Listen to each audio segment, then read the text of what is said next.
Hello, Business 222 Management 122 class. Welcome to your course.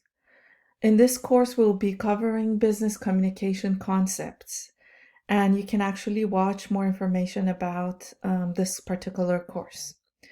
So English is actually a requirement for Business 222, but it's not for Management 122. So make sure that if you are actually signing up as Business 222, you have this course.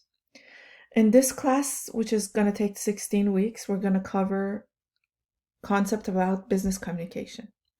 Now, a little bit about myself. My name is Yasaman, last name is Mustajiran, and I have a doctorate in psychology and a master's in business administration.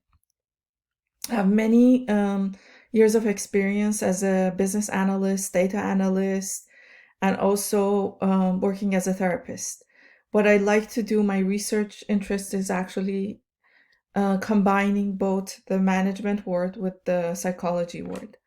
The book that we're going to cover in this class is this book, Become 10, but your bookstore actually has the other edition, which is still fine. I look forward to actually meeting each and every one of you. Have a wonderful day. Bye.